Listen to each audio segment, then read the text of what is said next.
Interim government অনেকে চাচ্ছে এই সরকার 5 বছর থাকুক, আবার অনেকে বলছে দ্রুত নির্বাচনের কথা, কিন্তু আপনার ভাবনাটা কি? আসসালামু আলাইকুম। আমি মোহাম্মদ আমির হোসেন গনি। আমি সারা বাংলাদেশ বিভিন্ন কারণে ঘুরি, পর্যবেক্ষণ করে যে জিনিসটা দেখেছি যে বাংলাদেশে বর্তমানে নির্বাচনের কোনো পরিস্থিতি নাই।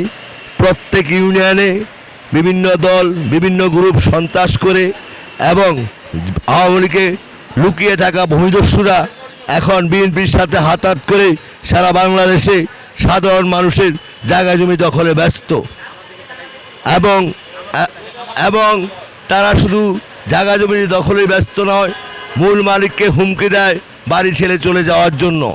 তাই বর্তমান দেশের যে পরিস্থিতি, এই পরিস্থিতিতে সুষ্ঠু নির্বাচন হওয়া দুষ্কর ব্যাপার। তাই সারা বাংলাদেশের মানুষের প্রথম দাবি হলো আগে নির্বাচনের পরিবেশ তৈরি করুন, তারপর নির্বাচন দেন। যদিও গণতান্ত্রিক সরকারের জন্য খুব শীঘ্রই নির্বাচন হওয়া দরকার, কিন্তু সাধারণ মানুষ 90 সালে 96 সালে যেই পর্যন্ত বাংলাদেশের যতগুলি নির্বাচন হয়েছে দেখা গেছে শুধু নেতাদের ভাগ্যের পরিবর্তন হয়েছে, সাধারণ মানুষের কোনো ভাগ্যের পরিবর্তন হয় না। দল যায় দল আসে, নতুন নতুন টাউটবাটপাড়ের উৎপত্তি হয়। তাই বর্তমান সরকার এবং তার মন্ত্রিপরিষদ অত্যন্ত দক্ষতার সাথে কাজ করতেছে। আবার সারা বাংলাদেশে বিশেষ করে নির্বাচনে ভোটার আইডি কার্ডেতে অনেকের সার্টিফিকেটের সাথে গরমিল আছে, এতে করে তাদের সার্টিফিকেটের সাথে মিল রেখে ভোটার আইডি কার্ড তৈরি করা এবং সারা বাংলাদেশে জনগণের যে চাহিদা, এই বাংলাদেশে সন্ত্রাস, দুর্নীতি, মাদক, ভূমিদস্যু, ইফটিজিং চিরতরে বন্ধ করে দেওয়ার পরে এই বাংলাদেশে একটি সুষ্ঠু নির্বাচনের পরিবেশ সৃষ্টি হবে।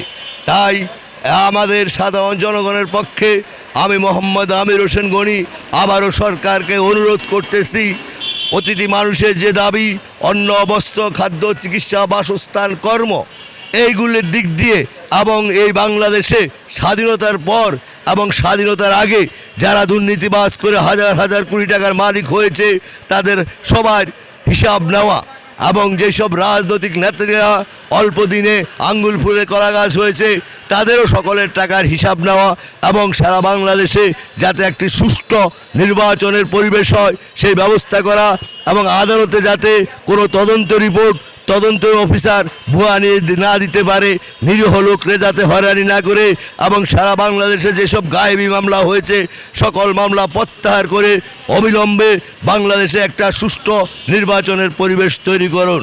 সবচেয়ে বড় বিষয় হলো সুষ্ঠু নির্বাচন করতে হলে রাজনৈতিক দলগুলোকে ঐক্য হতে হবে। রাজনৈতিক দল যদি ঐক্য না হয়, সমস্ত মানুষ যদি ঐক্য না হয়, তাহলে একার পক্ষে সুষ্ঠু নির্বাচন করা সম্ভব নয়।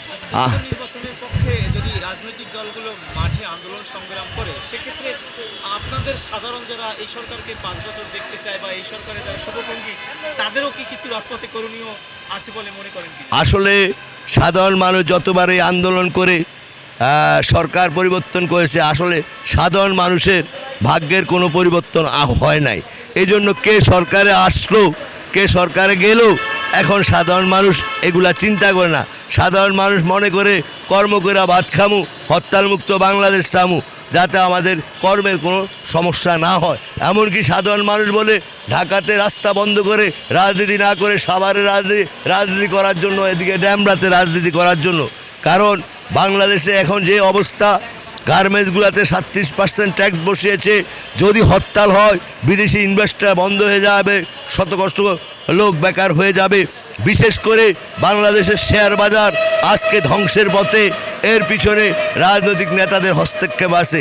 অবিলম্বে বর্তমান সরকার এই শেয়ার বাজার পুনর্বিন্যাস আর বিশেষ করে ক্রীড়ার ক্ষেত্রে সত্যিকার ক্রীড়া সংগঠক যে তাদেরকে নেতা বানানো এবং সাংস্কৃতিক অঙ্গনে সত্যিকারের সাংস্কৃতিক যারা নেতা বানানো না, কারণ একটা জাতির ধ্বংস করতে হয়, তার ক্রিয়া ও সংস্কৃতি ধ্বংস করতে হবে।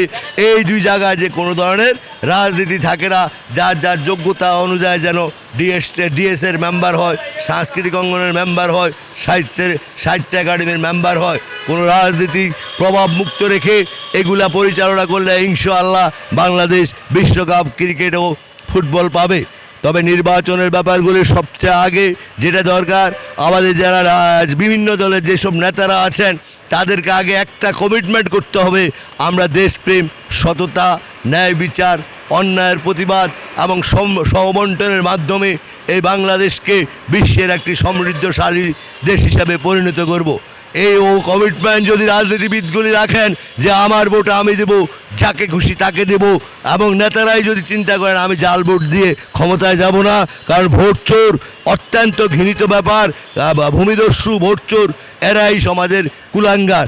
তাই আপনারা সবাই একমত হন যে আমরা ভোট চুরি করব না, যার ভোট আমার ভোট আমি দেব, যাকে খুশি তাকে দেব। যদি এই নিশ্চয়তা আসতে পারেন তাহলে খুব শীঘ্রই নির্বাচন হবে। আর যদি আপনারা ঐক্যমতে না পৌঁছেন তাহলে আমার মনে হয় এই আন্দোলন, এই নির্বাচন সব কিছু ভুলণ্ঠিত হয়ে যাবে। তাই সকলের কাছে অনুরোধ, আগামী দিনে যার ঘরে বাইরে যে যেখানে থাকেন অন্যায়ের প্রতিবাদ করবেন, ভূমিদস্যুদের রুখে দিবেন, দুর্নীতিবাজদের রুখে দিবেন, সুদখোরদের রুখে দিবেন, ঘুষখোরদের রুখে দিবেন। প্যালেস্টাইন যে অন্যায় করেছে তার প্রতিবাদ করবেন। পরিষদে বলতে চাই, জয় হোক ভালো মানুষের, ধ্বংস হোক খারাপ মানুষ। আল্লাহ হাফেজ।